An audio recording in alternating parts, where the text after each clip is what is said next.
नमस्कार, आप देख रहे हैं लाइव सिटीज़। आपके साथ मैं हूं मुस्कान। दर्शकों, आज के इस एपिसोड में हम बात करेंगे ह्यूमन मेटानीमो वायरस के बारे में, जिसे लोग HMPV भी कह रहे हैं, जिसे लेके लोगों में काफ़ी ज़्यादा दहशत और डर बैठा हुआ है।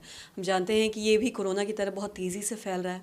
आज इसी पे हम खास बातचीत करेंगे और तमाम जानकारी लेंगे। अक्सर ऐसा लोग ये भी कह रहे हैं कि ये बच्चों में ज़्यादा हो रहा है और बच्चों से इसकी जान भी जा रही है। और साथ ही हम इस पर ये तमाम जानकारी लेंगे, इसके लक्षण के बारे में जानेंगे और ये भी जानेंगे कि लोगों को इससे सच में घबराने की ज़रूरत है या नहीं। और इसी पे तमाम जानकारी लेने के लिए आज हमारे साथ मौजूद है डॉक्टर राजीव रंजन। आपको बता दें कि बिहार के जाने माने फिजिशियन हैं। सर नमस्कार, बहुत बहुत स्वागत है आपका। नमस्कार मुस्कान जी। सर, हम जानते हैं कि HMPV की अगर हम बात करें तो कहीं ना कहीं लोगों में एक डर बैठा हुआ है, क्योंकि कोरोना ने सभी ने देखा है कि उससे कितने लोगों की जान चली गई और ये भी ठीक वैसे ही काफ़ी तेज़ी से फैल रहा है। और ऐसा भी कहा जा रहा है कि बच्चों में ये ज़्यादा हो रहा है। मैं आपसे ये भी जानना चाहूँगी और साथ ही साथ लोगों को इससे कितना डरने की ज़रूरत है, क्या कुछ प्रिकॉशन लेने की ज़रूरत है, इसके क्या कुछ लक्षण हैं, तमाम जानकारी आपसे थोड़ा लेना चाहेंगे विस्तार में। ऐसा है मुस्कान जी कि कोविड का दैत्य जो हमारे समाज में आया वो ऐसा दहशत पैदा करके चला गया कि आज तक हम उस डर से उबर नहीं पाए। जहाँ कहीं कोई वायरस आता है लगता है कि कहीं वही तो नहीं आ गया, कहीं वही खलनायक तो नहीं आकर के तबाही मचा देगा, क्योंकि वो दौर जो जिसने देखा है उसका रोंगटा खड़े होना स्वाभाविक है। लेकिन यहाँ मुझे दुष्यंत कुमार का एक शेर की पंक्ति याद आ रही है कि सिर्फ हंगामा खड़ा करना मेरा मकसद नहीं, मेरी कोशिश है कि सूरत बदलनी चाहिए। आपकी मीडिया की कोशिश यही है कि इसकी सही तस्वीर लाई जाए। अब सवाल ये कि वायरस है क्या, ह्यूमन मेटानीमो वायरस। अगर साइंस डाइजेस्ट पे आप जाएंगे, शुरू का 200-400 साल पहले ये सिर्फ चिड़ियों में होता था, बर्ड्स में। धीरे धीरे कालांतर में इसके जो परिवर्तित होता गया रूप इसका, और चिड़िया में होना ही खत्म हो गया। तो रिसेंट जो इसका एपिसोड हुआ है वो 2001 में नीदरलैंड में पहला केस रिपोर्टेड हुआ था। तो आप देखिए जरा, दोनों का तुलनात्मक अध्ययन कीजिए। जब कोविड हमारे समाज में आया, कोविड हमारी धरती पे, तो एक नोवेल वायरस था, नया वायरस था, इसके बारे में किसी को कोई जानकारी नहीं थी और कोई इम्यूनिटी नहीं था समाज में। सबसे बड़ी बात है कि कोई जब नया दुश्मन आएगा तो उसको समझने में समय लगता है, और जब एक बार उस दुश्मन की गतिविधियों को आप समझ लेंगे तो उसका प्रतिकार भी कर पाएंगे, उसके प्रतिरक्षक जो प्रणाली होती है उसको भी आप विकसित कर सकते हैं, इम्यूनिटी पावर। तो कोविड के समय में इस वायरस के लिए कोई इम्यूनिटी हमारे पास नहीं थी। आज तो ये आलम है मुस्कान जी कि 2001 में पहली बार ये वायरस आया समाज में, नीदरलैंड में डिटेक्ट हुआ।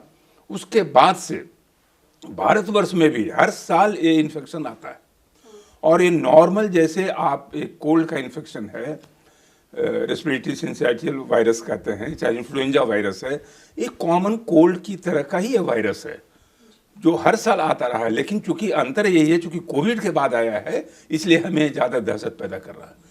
इसमें ज़्यादा ट्रैक रिकॉर्ड रखने की भी ज़रूरत नहीं है, क्योंकि ये कॉमन कोल्ड की तरह आएगा, आपको थोड़ा सा हिलाएगा और चल देगा। लेकिन इसमें सतर्क किसको रहना है? जैसे आपने कहा, बच्चों में जनरली 5 साल के नीचे के बच्चों में इसका इंसिडेंस होता है, 60 या 65 साल के ऊपर, या वैसे लोग जिनका इम्यूनिटी पावर कम है। कौन लोग हैं?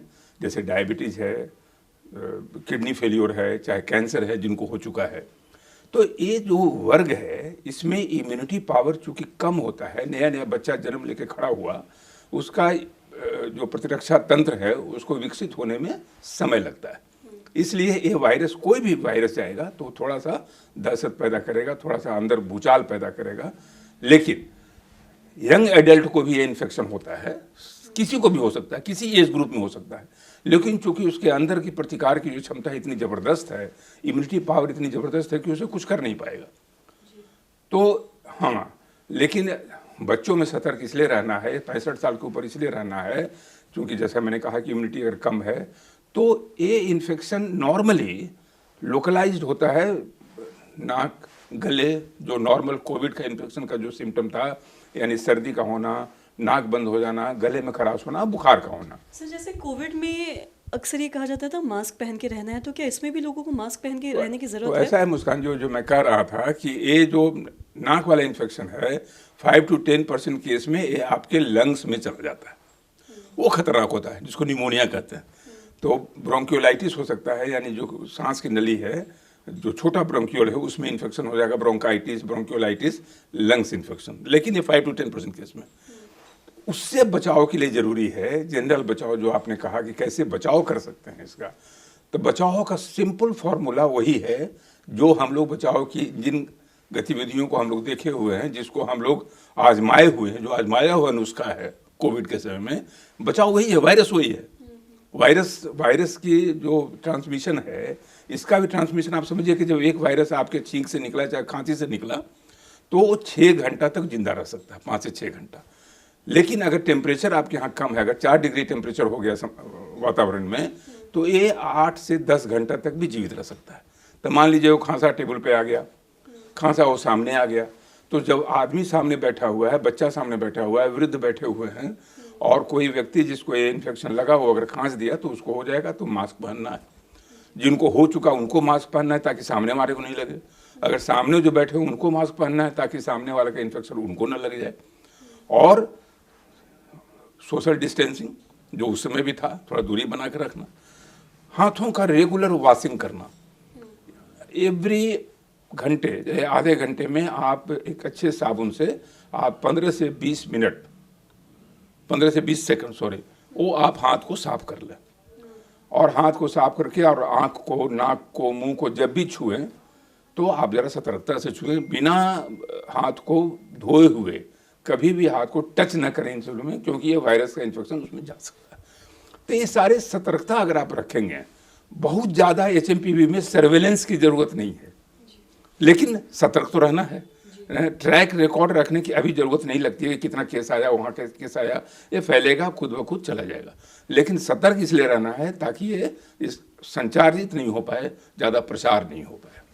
सर बहुत बहुत शुक्रिया तमाम जानकारी देने के लिए। और जैसा कि डॉक्टर साहब ने बताया कि सतर्क रहना बहुत ही ज़्यादा ज़रूरी है। अगर ऐसा कोई भी आप देखते हैं लक्षण या किसी को होता है तो क्या चीज़ें करनी हैं और किन लोगों में ये ज़्यादा हो रहा है। जैसा कि डॉक्टर साहब ने बताया कि 5 साल से बच्चे कम और 60 साल के ऊपर, और साथ ही उन लोगों में जिनको डायबिटीज़, बीपी या कोई ऐसी बीमारी है जो बड़ी बीमारी हो, तो उन लोगों को खास बच के रहने की ज़रूरत है। तो ऐसे लोग खास बच के रहें। और ऐसा कुछ डर की भी बात नहीं है कि ये कोरोना की तरह बहुत तेज़ी से फैल रहा है। तो आशा करते हैं दर्शकों की जो तमाम जानकारी है आपके लाभदायक रही हो। तो आज की इस वीडियो में इतना ही।